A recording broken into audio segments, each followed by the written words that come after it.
Hello, everyone, and welcome to Clark Art Talks. I'm Kendra Larson. Our guest today is Mako Miyamoto. Mako is a photographer, filmmaker, and creative director at Roundhouse Agency based in Portland, Oregon.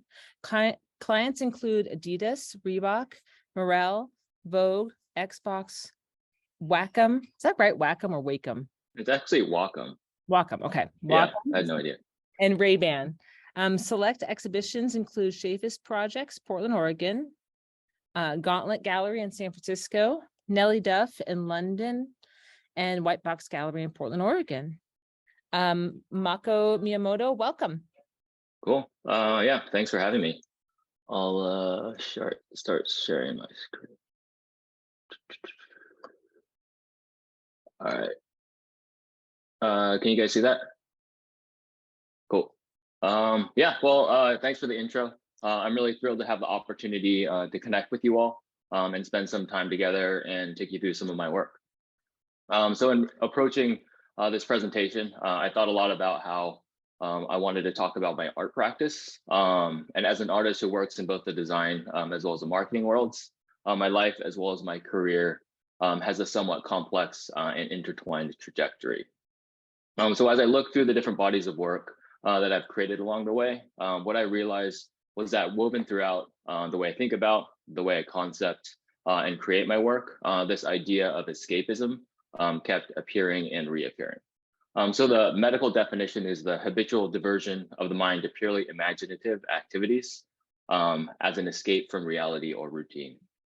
So starting as a kid, the idea of escapism began more broadly as escape, really trying to find my way out of the geographies of small town America, which way down the road led to journeys across the light spectrum, exploring worlds that were outside of human perception. But we'll get into that a little bit later. So let's start at the beginning.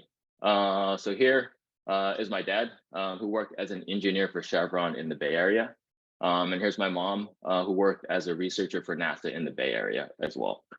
Here she's analyzing an Apollo 11 lunar sample, looking for signs of life on the moon. So the two of them, after spending several years in San Francisco, looked northward to really escape the traffic, congestion, and just overall clamor of the city, to find their way north up the interstate, and finally landed in the deep wilderness of Southern Oregon. So there they had my sister Akemi and I, and as you can see, I was really into art from a very young age. So here, growing up in rural Oregon, I was surrounded by vast expanses of the Earth's architecture. So emerald valleys, hills, lakes, ponds, and basically trees as far as you could see.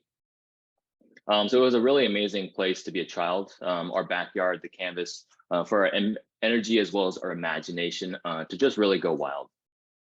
And I feel incredibly lucky to have that experience. And also living within these landscapes really instilled in me a deep anchoring of place, as well as the scale of life, both big and small, that existed within it. Growing up, also, we didn't have a TV in our house until I was 13 years old. And I found a window into other worlds through the pages of Ray Bradbury, Philip K. Dick, William Gibson, and Stephen King.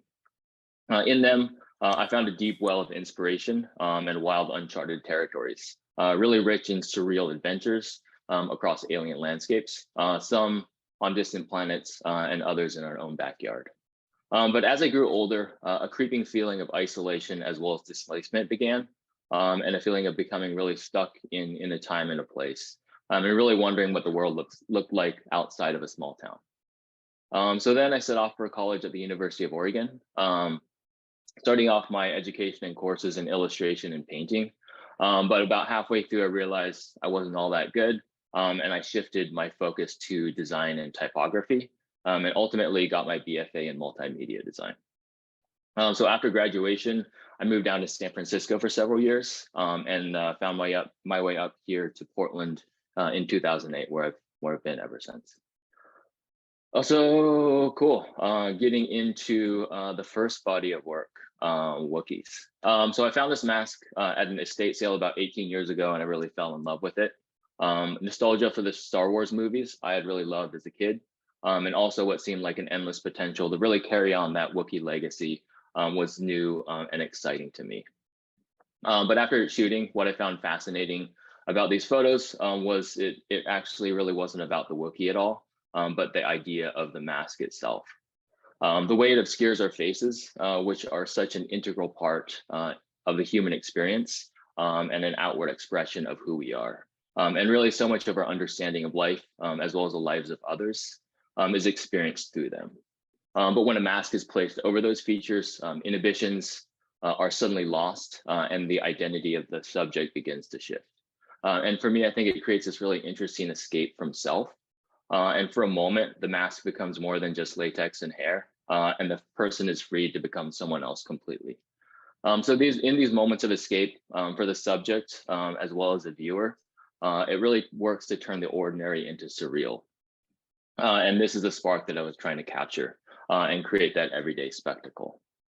So these shots began as more spontaneous moments, but as I got deeper into taking these photos, I think the stories, the scenarios, the characters, and the sets became more and more elaborate and kind of like produced in my approach.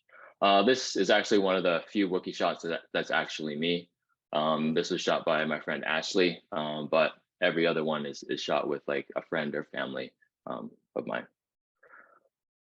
So after about 5 years of shooting these, I had one of those moments where someone posted my work, someone else reblogged it, posted it on Laughing Squid, and then all of a sudden it was kind of everywhere.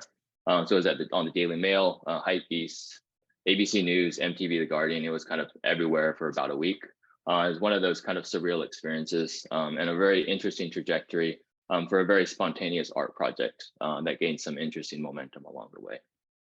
And just another side note on the Wookiee shots that I do, I really haven't done a whole lot recently, but shooting them really got me engaged and very interested in the medium of photography. So yeah, that wraps up the Wookiees. Moving on to the next body of work, Frank. So Frank was my first venture into the world of filmmaking and hadn't shot anything before that. And it was a really fun, interesting, as well as a very experimental project on my end. It's set in Portland on December 31st, 1988, and it follows Frank, our main character, on a harrowing journey into the new year. So this was set as a choose your own adventure interactive film experience that we shot episodically, where at the end of each of the episodes, a cliffhanger choice was given to the viewers who could go to this website and vote on what Frank would do next. It ended up being shot over 3 episodes, spanning 20 minutes. And I think it took just about 28 days of shooting, which kind of shot over 2 years, which was we concept, shoot, create, have a window for voting, and then do it all over again. So over the course of 2 years, it was a true labor of love. And a lot of fun to create with some really amazing friends. And it followed Frank through the seedy underworld of 1988 Portland in search of answers, which kind of started out kind of fun and it kind of got a little bit dark at the end. But yeah, it was overall a really fun and interesting project that got me really into filmmaking.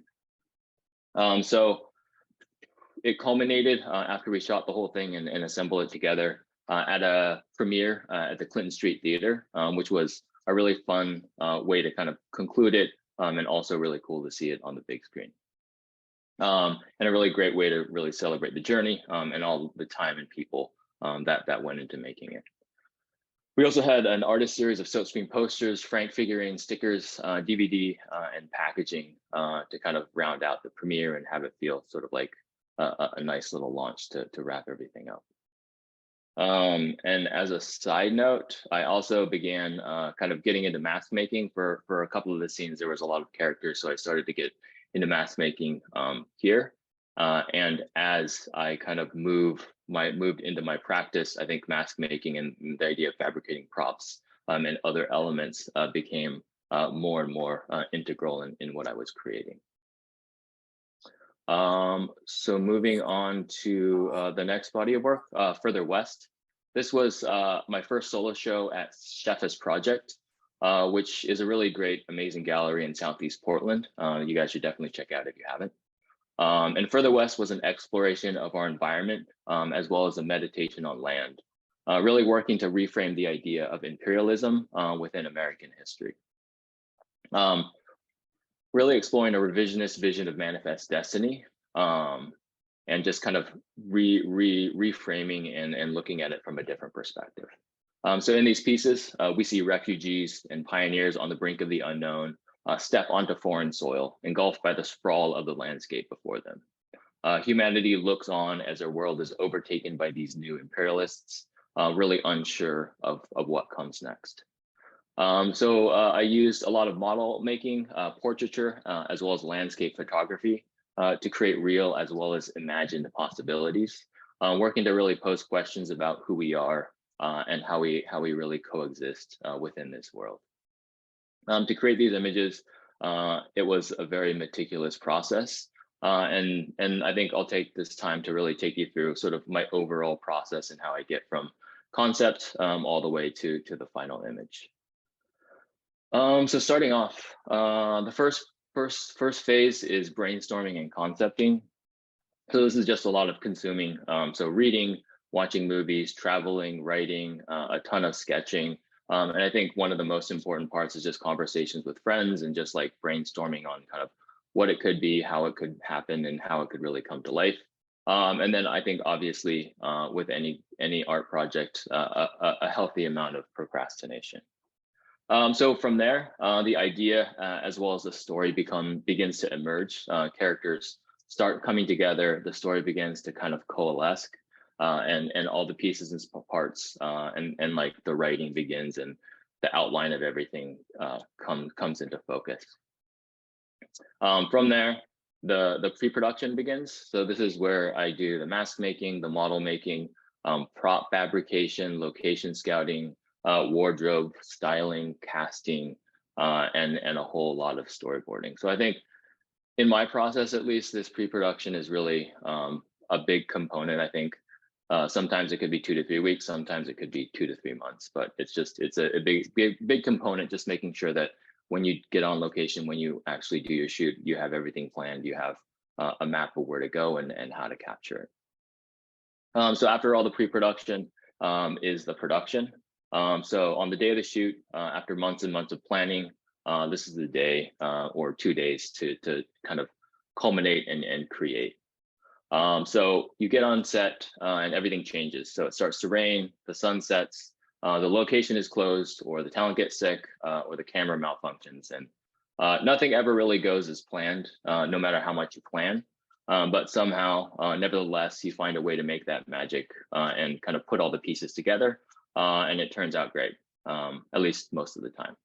But I feel like the production and the shoot days are the really fun days, and kind of the point and the culmination of all the work and the process leading up to it. From there is the post-production, and this is also really depending on what it is, if it's stills or if it's film. This can also range from a couple of weeks to a couple of months as well. So this is making selects, photo editing, compositing, color grading, film editing, sound design, and all of that. So I think this component of it also is a big part. I really enjoy it. It's a lot of working on the computer, but I think it's also a really integral part in really making it come together in the right way. So I think here I'll also talk about kind of the gear and the tools that I use. So I shoot on a Canon 5D Mark II and a Mark III, Sony A7, and a Blackmagic 4K pocket cinema camera. I think they're really great tools to create film, and I've really kind of fallen in love with the Blackmagic family because it works really closely with DaVinci Resolve, which I feel like is one of the strongest and best tools for color grading and bringing out really great, vibrant color in film. From a software perspective, I think Capture One for just regular still photography is really amazing. I think they have a really great algorithm and way that color comes to life. But for the infrared photography that I use, Lightroom is really incredible for that. For the post process, I also use a lot of Premiere for editing and After Effects for motion graphics. So that's a little peek inside of my process. For this show, I really got into model making. So building the ships, the vehicles, as well as the objects and set pieces that would inhabit the world. So I would shoot the primary photo on location with the talent, and then I would shoot these small scale models. And this is about half or maybe a third of the models that I made for this show. And then I would shoot these models with matching light, angle, as well as perspective in my studio. And then finally, I would composite them together in Photoshop. And it was a really painstaking process to go through. There was a lot of pieces and parts and a lot of planning and a lot of like fabricating, but I had really loved making models as a kid with my dad. So it was one of those things that was kind of nostalgic and also like part of my art practice, which I really enjoyed. So yeah, it was really took a long time to get there, but it was really cool to kind of see it come to life and see all the different parts and pieces kind of come to life in these photographs. So this is one of my favorite. This is one of my favorite locations out in Eastern Oregon. I feel like the landscape and just the light and everything out there is so incredible that for this show and kind of for subsequent shows, it was a place I would return again and again. Oregon coast, of course, I love shooting out there. And I feel like the trees and just like the forests out there are so lush and green that you can't not shoot out there. It's also one of my favorite places to go.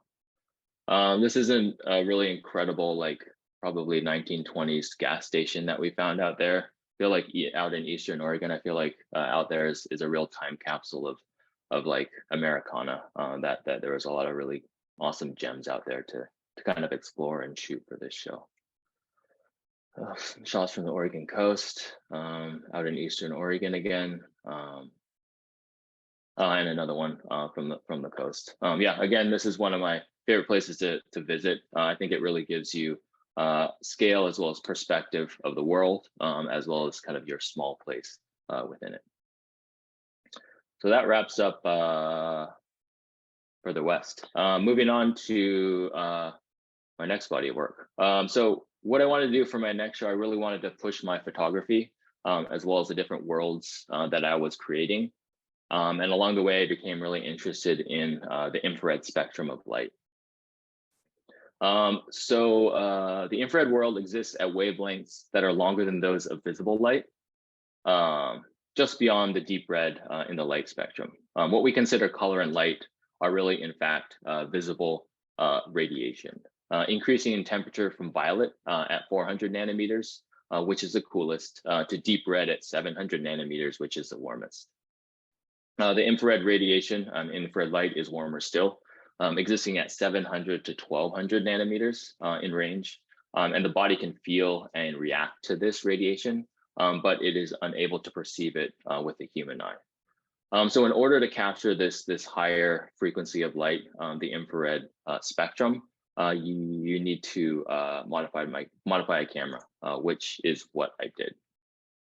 So all cameras have a built-in infrared filter over the sensor to block that light from being recorded. Otherwise, the image captured would be unrecognizable. So what modifying the camera does is it removes the infrared filter on the camera sensor, and it replaces it with a visible light filter, allowing in the infrared light and really filtering out the visible light spectrum, so it can capture just that upper infrared range. So with this done, I began my journey into the infrared world.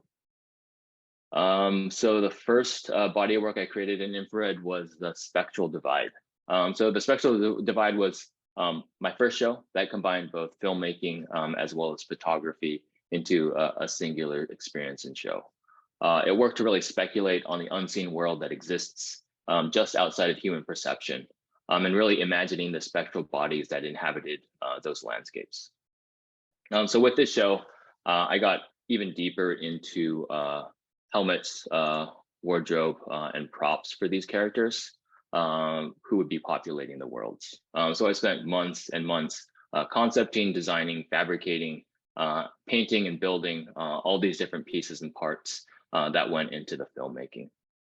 There were just countless trips to Goodwill, as well as thrift stores to find all these pieces and parts. And I'd spend hours and hours dismantling and then reassembling, painting, sanding, drilling, nailing, and fabricating all these props together. And by the end of the process, I found I could create a pretty convincing spacesuit. Here are some of the masks as kind of work in progresses, and then moving on to the characters. So here's some of the characters that existed within the worlds.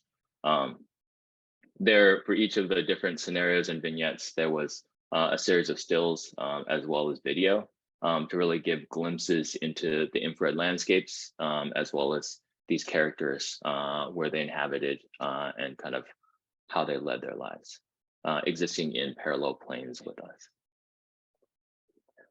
So what I found shooting in infrared was that shooting at different times of day, at different temperatures, as well as different elevations, really distinctly affected the way the greens, the reds, and overall just the different colors and saturations were affected in the infrared range of light. And I never really knew exactly how things would look coming out of the camera, which was kind of fun, but also a very kind of frustrating approach and kind of like photographic roulette, and a lot of trial and error going into the shoot and really not knowing what you came out. But I feel like this scenario and this like series in particular, I feel like the colors and the elevation and the time of day really came together, and I really love the colors in this one. For this show, I also was doing a lot of traveling down to LA for work, and Boston and New York. So during that time, I took my camera everywhere, and I was able to capture some really surreal landscapes from the air. And looking at these and flying over like the vast expanse of America, I was really drawn to the land below me in the sense of the horizon really going on forever. It reminded me of where I grew up, and the endless exploring and all the different stories that were unfolding down there. So this is, I think, just outside of Los Angeles. This one is one of my favorite shots from the series as well. I got really lucky being on the right side of the plane, going by Mount Hood with this really amazing afternoon light on the mountain. Another shot from out in Eastern Oregon. I believe this is over the Rockies. Out some shots from out in the gorge. And this one, this series called The Stone Forest was one of my favorite from the show. It was shot on the east side of Mount Hood at Cloud Cap, which is such a surreal, barren moonscape and a really like crazy, wild, amazing place. I really loved being up there, and there were some really, really amazing views from there. So yeah, that's the end of that one. And starting on the last art practice body of work I'll go through is Jitaku. So this show began as something else completely. I'd spent like 2 to 3 months concepting story and scenario and this larger concept. But then in March 2020, COVID took over the world, and I had to change the concept for the show completely. So Jitaku was concepted as well as shot during quarantine, and works to really examine the idea of home as not only a place, but also an emotional connection. It explores a collective search as well as a yearning for a return to our youth through a journey back to or recreation of that place. Home is both the origin as well as a destination, a Mobius strip mapping out our lives across time from the beginning all the way to the end. So no matter where you are, the idea of home is always with you, really inescapable as the memories that you carry with you. So with this show, I really wanted to delve deep into story as well as the lives of my different characters, working to give them context, depth, motivation, and a real history. That way I could bring them to life more faithfully as well as authentically. So in the planning phases, I dedicated months and months to the concepting, writing, as well as the planning stages. So yeah, started out with a whole lot of storyboarding. I think this took up the bulk of the planning. So as a film, there's just a lot of pieces and parts in planning each of the frames and each of the shots. So these are used to really convey an idea and work as a purely functional tool to draw scenes, camera movement, framing, location, and props. So over the course of the storyboarding, it ended up being 473 storyboard frames that went into the filmmaking part of this. Location was also a really key component to this piece as well. So I spent a couple of months every weekend exploring, really trying to find the perfect location, and along the way found some really great, inspiring spots in and around Portland and sort of our Pacific Northwest area. So the whole location scouting process, I think we went to about 57 different locations. Found some really amazing hidden places that we would have never explored, just some random BLM roads, and that opened up to some amazing.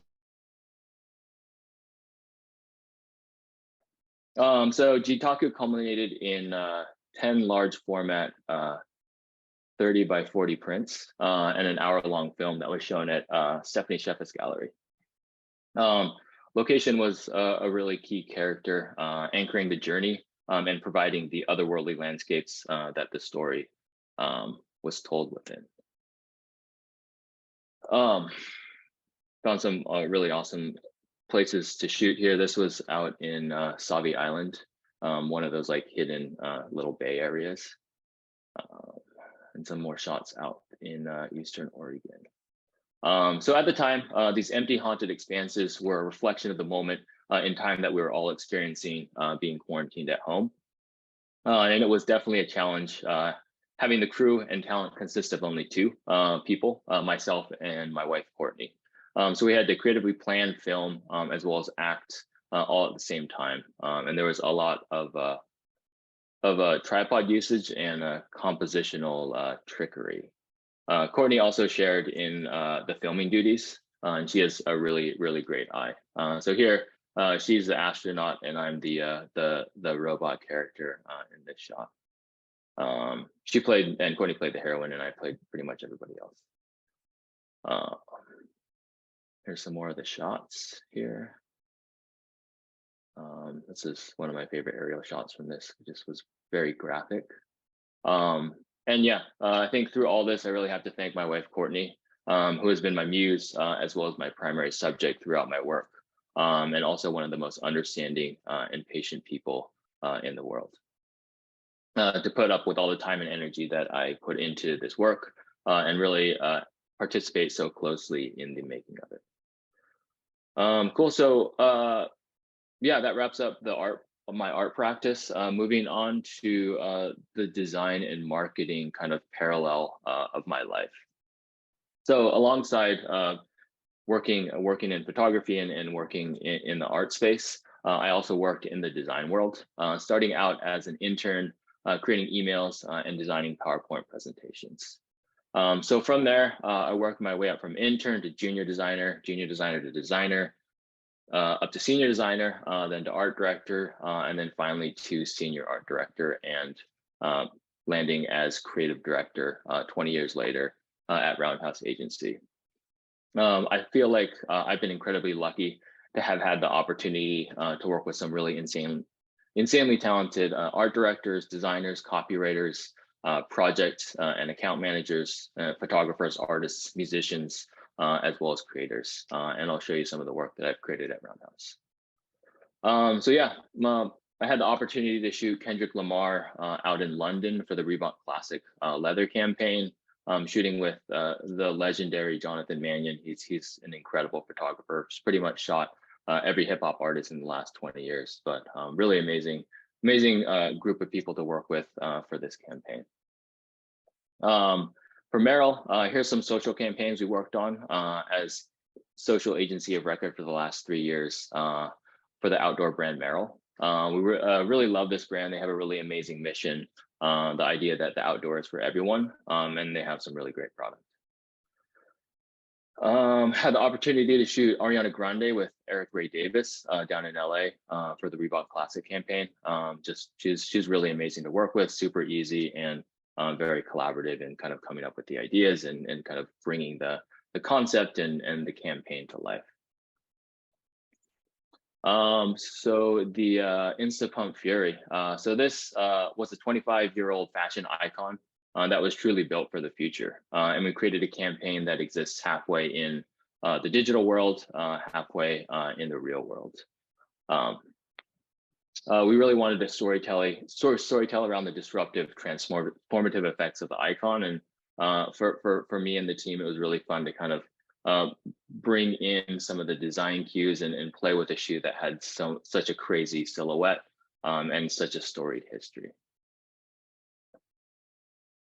Philippe Pantone. So I've always admired Philippe Pantone's work, and we were able to kind of we selected him and we brought him into the Reebok Classic campaign, which was a year-long campaign to really bring to life the different iconic shoes that Reebok had. So we shot with Atiba Jefferson, who's this really incredible skate photographer. But it was really cool to have somebody I like admired as an artist to kind of be folded into the world of kind of design and marketing and a brand that we work with very closely. Also had the opportunity to shoot Gal with Paula Kudaki down in LA for the Reebok Flexagon campaign. She was really amazing to work with, super collaborative as well, and really nice, and obviously very beautiful and like really easy to take a photo of her. And just like a really amazing personality to work with. For the Reebok Zig Kinetica 2 launch, we really worked to bring to life the transformative powers of the technology, which is this very unique sole. And we utilized the slit scanning effect to create some really wild, reality-defining visuals for the brand. And kind of create something very disruptive and unique from a visual standpoint to really accentuate the launch of this footwear. PR kits. So these are kits, if you don't know, these are kits that are sent to celebrities, athletes, as well as musicians and influencers to really work to build awareness, excitement, as well as energy around a product launch. They're a really important, tangible touch point for any campaign. And I think from a creative standpoint, I think most of the work that we create nowadays, I feel like it's so digital. You see it online, you see it just on your phone, and it's one of those things that's there and gone. So from a creative standpoint, it is really nice to work on something that's tangible, that has a weight and a feel, and kind of working through materials and actual physical builds is really refreshing, and from a creative team standpoint, everyone gets really excited when we get one of these coming in. So on the left here, this is a PR kit that we created for Zayn for his Arnett sunglasses collaboration. This box had a really cool infinity mirror, so when you looked in, you kind of see this like infinite reflection of the graphic lockup, as well as this really cool kind of vaporwave pattern going on forever. And then on the right here, you can see a few of the other, just a handful of the kits that we've done. We've probably done like 100 different PR kits, but this is just a kind of tip of the iceberg of what we do for our clients. And then, yeah, we've shot Cardi B. This is the second time we shot her out in New York City for her final Reebok Cardi capsule collection. So what we did was we utilized crystals as a metaphor to reflect her multifaceted, as well as obviously larger than life personality. And we created life-size iridescent Plex prisms to bring the concept to life. It was a really crazy fabrication, but Cardi really loved it. When she got on set, she was super excited, and we got some really great energy from her. And then finally, the trail collection. So we shot Gigi Hadid and a handful of influencers at Vasquez Rock in California for the Reebok Trail collection.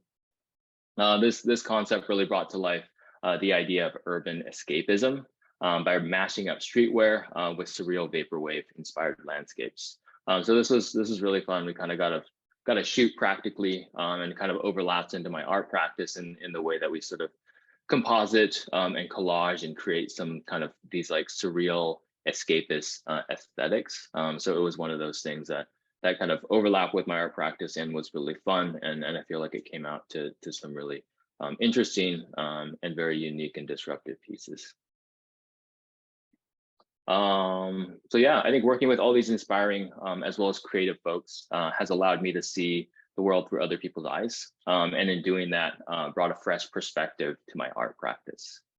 My art practice in turn has been my escape from day-to-day work in the design and advertising world. A place with no client briefs, no endless rounds of reviews and revisions, and just a blank slate to create whatever you can imagine. And as I went back and looked at all the different bodies of work I'd created, just kind of collecting everything for this talk, I realized really at the core of what I was capturing was a landscape, and realizing that the landscape was truly my main character, the wild, untamed territories, the rugged lead, and all the people and the characters who populated it were the supporting cast. And at the heart of it, looking at it all together, I realized that I was a landscape photographer, capturing really those wild geographies that I had grown up within. And realizing the escape my art practice brought me was a true return to the very thing I was trying to leave behind since I was a child. The escape that I had sought so hard to find grew into my art practice, which in turn had brought me back to the beginning, back to the wild and untamed landscapes of my childhood. And I realized that it was not an escape, but a return. And that's it. Thank you. Thank you. That was awesome. Thanks. All right. So are there questions, anybody? Chris says your work overwhelmed Zoom. Your work is so powerful. It's too much for Zoom. Thanks. Hey, I feel like I presented a lot of stuff. So yeah, hopefully you guys could process. Hi. I think Jasper has a question. I have a question. So looking at all those shots, is the 60-30-10 color scheme, is that what you're using on those? You know what I'm talking about? Yeah, I think it is kind of it kind of really depends on what I'm shooting, but I do think it kind of varies as I approach it. But I do think it kind of, yeah, it's not, I don't think I go to one specific formula. It kind of grows and evolves, and really as you get to the location and everything else, it kind of comes to life in its own way. Gotcha. Yeah, because I'm just trying to get into the colors, getting into color, and I was just curious on how important it is, because I just heard about the 60-30-10, 60% one color, 30% another color, and 10% your last color, and you have your most important color sticking out first. I was just wondering if that's just a starting point, how much of your video, if you're doing that, should composite that, or like you said, it seems like you branch off from there. Yeah, I mean, I think all those are very theoretical. Okay. I think that there is definitely a starting point, and as you think about color, I think it's a good way to think about it as a foundation. But I think as you kind of like explore the medium, as you start sort of photographing and like actually creating, I think it does sort of kind of grow and evolve. And I think it's good to understand that foundational idea, but I do think really it kind of takes a life of its own as you start exploring and as you start photographing it. It's like, it's a good baseline, but I think trying to guide everything by that principle, or guiding, I think they're good foundational things, but I feel like I've learned them, and then it does sort of like become an idea in the back of your mind that you use, second nature, but then breaking them also creates some interesting and like unexpected things. And I think in those unexpected explorations, in those unplanned moments, I think there are some really interesting things that you would have never planned for and happen and don't follow any rules, but are a very inspiring and amazing composition nonetheless. Gosh, awesome. Thank you. Yeah, definitely. What camera did you modify? So I modified my 5D Mark II. So that was the first one that I modified and took out the sensor on the actual camera. But I also, so that's an infrared modification. So it's a permanent switch from, you go into the camera, you flip out that filter, and it's a permanent change. But what I realized further on was that you could create a wide spectrum conversion, which basically removes all the filters from the sensor. So for my Blackmagic Pocket camera, I did that. So basically, you can have that camera, and then the different lenses that you, or the different filters that you put on the front, you can put on a filter to make it shoot just like the visible spectrum, but then just changing that filter out, you can also get infrared. So it does open up the possibilities and allows you to not just have the camera only shoot one thing, which I didn't realize when I first got into it. So it's a lot more flexible and doesn't like permanently shift your camera to one thing or the other.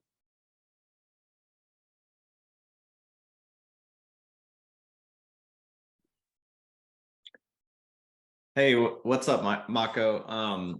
I have a question. I really enjoyed it. It was awesome to see just the breadth of work, some of which I've seen before at galleries and other places. But one of the things that I thought was really interesting is just seeing the personal work and then seeing the professional work and some of the interplay between the two. And I just was wondering, on the client work, do you find that you enjoy the briefs that challenge your personal approaches and style, or are you more excited about seeing a client brief that allows you opportunities to fuse your personal approach into the client work? I'm just wondering which one you tend to be more excited about, or like how you juggle those two things as an artist and as a professional. Totally. Yeah, I think that's a really interesting question. I think it depends. I think if they're, yeah, as an artist who works in the creative field, I do think it's one of those things that I've tried to keep both those worlds as separate as possible. I think if I did too much photography for my day-to-day work, I think the joy and the creativity and the autonomy, I think I would get it would get a little bit too intertwined, and I think I would lose the joy and excitement that I brought to my art practice. But I do think there's every once in a while like that GG project and the Instapump project where it does align, and it's exciting. I think it's fun to have every once in a while, kind of punctuated in those client briefs, having some of that creativity that does bring in something that kind of taps into my core sort of aesthetic and what I really get excited about. And I do feel like those are some of the projects that really get me engaged and interested, because it's so close to my art practice. But I feel like if it was always like that, it would kind of blur the lines and get a little complicated between my art creativity and my work creativity. But I do think it is nice when it overlaps in just the right way, when we do get enough creative freedom to bring it to life in the right way. I think sometimes with all the layers of client reviews and all the approvals that need to happen, a cool idea in a cool space can easily kind of turn into something not as cool and inspiring. And so I think it really depends on the client and the work and the brief. But yeah, it's kind of a hard question. So it's like some of it, sometimes yes, sometimes no, and it's nice when they do overlap sometimes.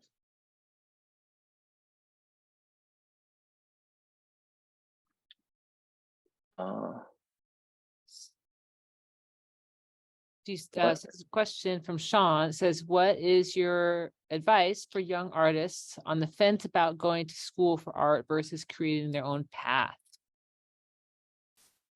So going, I mean, I think I went to like college. I don't know what college looks like now. I went to college a very long time ago, but I do think there is a very integral part, at least in my experience in college, and the inspiration you get from other people, and just like the socialization that you get from the college experience, and the teachers and the other students and everybody else that you kind of learn from, feed upon, and can use as a foundation for art practice. So I do think it is important as an artist just to kind of have a foundational basis for understanding the world, understanding the particular medium you're going into. Yeah, so I think that's from an artist standpoint. I think, as I know it's not specifically that, but I do think from a creative standpoint, in the design and marketing space, I don't know if that's something that you're interested in as well, but it is interesting as like somebody who's hiring in the marketing and design world. I do think from a qualification standpoint, having a college education, I don't think is the most important thing. I think if you're an amazing designer, if you're an amazing typographer, a videographer, or an editor, I do think as long as your work speaks for itself and it's strong, I think having a traditional background in education in that world, I think is less important in progressing. And obviously, like, I did go to college and like got into this world, but I think as I look for potential designers and people coming up in the creative field, I do think that's something that isn't quite so important on that end. Hi, I have another question. I think you said that you use Resolve, Mhm. and I'm learning about Resolve. But then you said in post-production you use After Effects. Is there a reason you don't use the Fusion in Resolve instead? I feel like of I I think I should, but I feel like it's just such a like I'm steeped in Photoshop and like the Adobe suite, and I learned Gotcha. a lot of the After Effects like workflow. I think with the nodes, it's just such. I've been meaning to. I just haven't got into it, but I have been meaning to get into that more. But I just think the way that you think about the layers, it's just so different. It's not a layer based Yeah. approach. So I think I would definitely. I feel like Resolve is an incredible program, and I started to do more editing in it, so everything is kind of in one space. I think if you know how to do it and if you're learning, like, I would 100% like learn all those, because it is a really incredible. I think it's one of the strongest programs for film, for color grading. It's just like incredible, and leaps and bounds above like anything Adobe does in the Oh yeah, for sure. And it film switches space. between the color, the editing, the sound, it like if you have something selected, you can swap between the tabs and oh yeah, I want to change color real quick. Boom, boom, boom. You can do it, and you don't have Yeah, to initialize anything. absolutely. And I like the Fusion. I've been watching videos on it. It confused me at first too because it's not layered. But Yeah, it's so confusing. but they Totally. use instead of layering it, like visually layering it, what they use is the merge. Uh-huh. And the merge essentially acts as a layering system, but you can see, Yeah. you can visually see what's layering to what, and you can change the labels on each one of those aspects. It's actually, I mean, it was confusing at first, but a few videos in, it makes perfect sense to me. Yeah, totally. I feel like it takes a few videos. I just like haven't made the jump, but Yeah. yeah, I do feel like it's like, especially the pro version has like some really incredible tools. It makes it super And easy. totally. And also, like, if you do get a Blackmagic camera, it's so seamless to shoot in RAW with that footage, because Blackmagic, basically it's the same company that makes DaVinci. So when you shoot with those, it's so seamless, it's optimized, so you can have like 4K footage, and still kind of edit and work with it and not really bog down all of your computer and all your processes. Awesome. But yeah, definitely dive in. It's one of the most amazing programs I work with. So once you start layering things really, once you start getting more complex with your layering and stuff, it does become way easier to use than just the regular video editing, for sure. Yeah, totally. And it's like, and the way that it's non-destructive is also like incredible. I feel like in Adobe, everything kind of gets like torn up and like messed with, but like you can like pull back highlights and shadows, and yeah, it's such a smart, incredible program. Awesome. Thank you. Yeah, totally.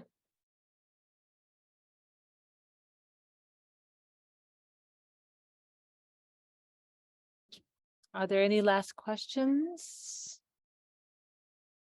All right. Well, thank you so much for taking the time to meet with us today. Yeah, definitely. It was great talking with you all, and yeah, had a lot of fun. Awesome. All right. Well, thank you, everyone. And this a recording of this talk will be uploaded to archergallery.space very soon. Great. All right. Thanks, guys.